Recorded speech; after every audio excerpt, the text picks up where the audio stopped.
Hello po sa inyong lahat mga ka-crypto. Ako po si Pinoy Crypto Trader. At sa video na ito ay magkakaroon po tayo ng isang review sa tinatawag na Starship token. Yan, Starship token, isa po itong requested na review mula kay ka-crypto natin dito. At ayan, bago po tayo magpatuloy ay nais ko lamang po munang bigyang linaw ang aking disclaimer kung saan ang nilalaman po ng video na ito ay hindi po ito isang financial advice. For education and information purposes lamang po ang layunin nito. Maliban po dito ay nais ko na rin pong magbigay babala na wala pong kahit anumang group chat ang Pinoy Crypto Trader. Ayan, check po muna natin dito kay CoinMarketCap. Yan po yung kanyang presyo, nasa around 2 cents, nasa 0.02435. Nitong nakalipas na araw ay bumagsak po siya ng 2.74. Ayan, last 7 days ay bagsak na rin po siya 4.58%. Pero nitong nakalipas na isang buwan ay 8.76% yung kanyang paglago.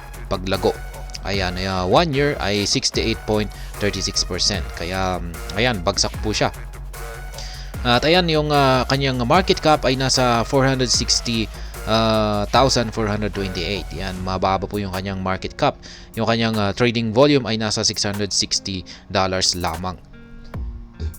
Kaya yan, bumabagsak po lahat ng kanyang mga datos dito. Bumabagsak yung kanyang presyo, bumabagsak po rin yung kanyang market cap at maging yung kanyang mga trading volume. Kaya hindi po maganda yung kanyang performance na nakikita natin dito base dito ay CoinMarketCap.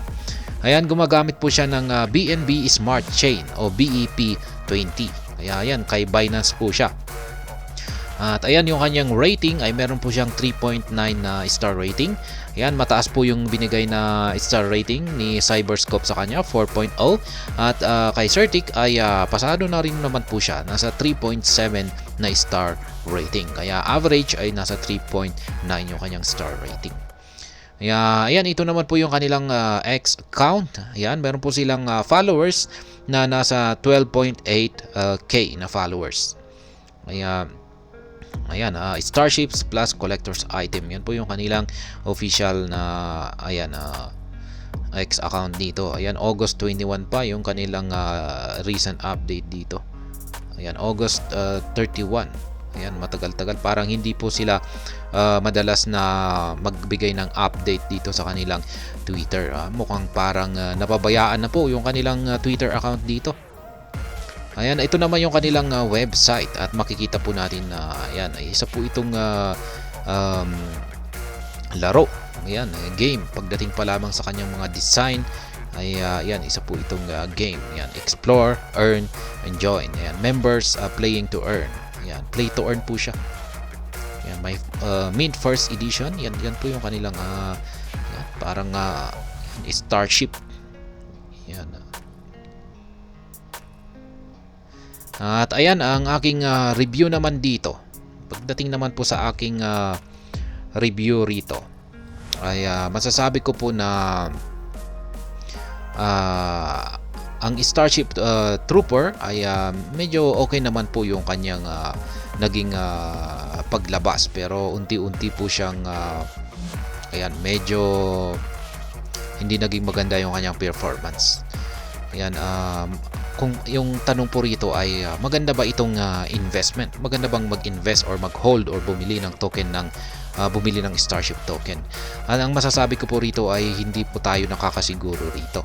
Kasi isa po itong metaverse kung saan ay bagong-bago pa lamang po ito at mabilis po talaga yung pagbabago rito or yung evolution nito.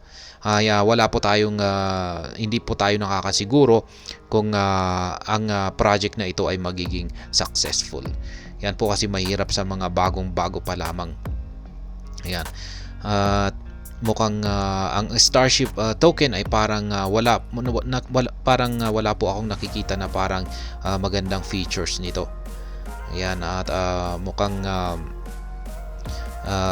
ayan, meron po pala siyang magagandang features. Ayan.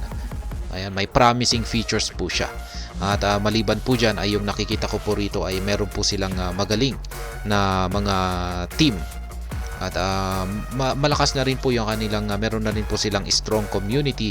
At kung babasahin po natin yung kanilang roadmap ay maganda na rin po yung kanilang nakasaad na roadmap. Yun nga lang, at ito ay masasabi kong napaka high risk po nito, high risk reward po ang Starship token. Yan. Pero kung mahilig ka po sa mga high risk na token, ay ayan, siguro ay nababagay po sa iyo itong si Starship token.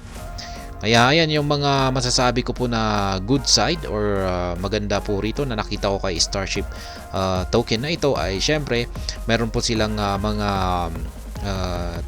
mga team developers na meron na po silang mga magagaling na magagandang mga experience or karanasan sa pagdi-develop nito.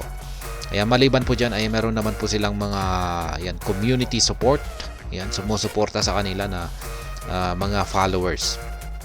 Ayan, siguro nagustuhan po talaga nila yung itong metaverse na ito, Starship metaverse na ito.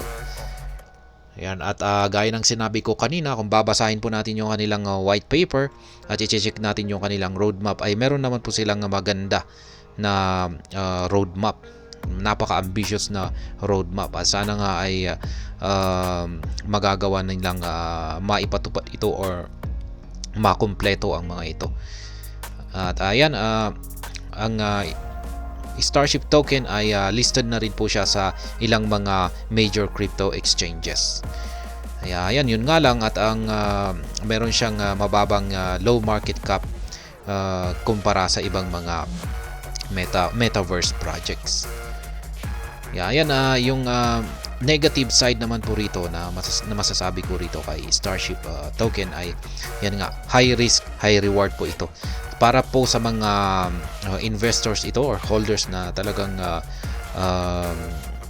kaya po nilang mag-risk ng yung magpasok rito ng kanilang investment na ayos lang kung ito ay mawala. Kaya yan, invest what you can afford to lose po ito. Pero kung pag sumabog naman po ito, ay yan naman po yung kagandahan rito. Kaya pwede pong mawala yung ating investment dito or pwede po tayong kumita ng malaki rito. Kaya yan, ito po ay isang metaverse at bagong-bago pa lamang kasi ang metaverse at hindi pa napapatunayan ang market nito. At maliban po rito, ang Starship game na ito ay under development pa lamang. Marami pa silang kailangang ayusin dito at saka ini-improve. Kaya yan po yung isa pang negative side dito. Yan, marami pang kailangan ayusin rito. At ngayon ay yung pinakahuli ay hindi po tayo wala po tayong garantiya kung ang project na ito ay magiging successful sa hinaharap. Yan. Pero sa kabuuan ay masasabi kong may potential naman po ito na isang project. Yan, yun nga lang, at high risk po talaga siya. High risk, high reward. Kaya ayan, ang masasabi ko lamang dito ay invest what you can afford to lose. Kung ikaw po ay interesado dito sa Starship token na ito ng larong Starship. Yan. Starship yan, Starship token. Ang tawag dito sa Starship lang. Yan, Starship po. At yan po yung aking naging review rito. Yan, para kay ka-crypto na nag-request dito kay Starship token. At ayan, hanggang dito na lamang po tayo sa video na ito mga ka-crypto. Sana po ay inyong nagustuhan ang aking paliwanag dito. Kung inyo po itong nagustuhan ay pakiclick lamang po ang like button nito. Para naman po sa mga bago lamang dito, kayo po ay aking inaanyayahan para mag-subscribe. Pakiclick na rin po ang bell icon nito dahil ito po ang siyang magsisilbing notification nito sa mga bagong videos na akin pong ina-upload sa aking YouTube channel na ito. Marami pong salamat sa panonood. Ingat po tayo lagi at God bless po sa ating lahat.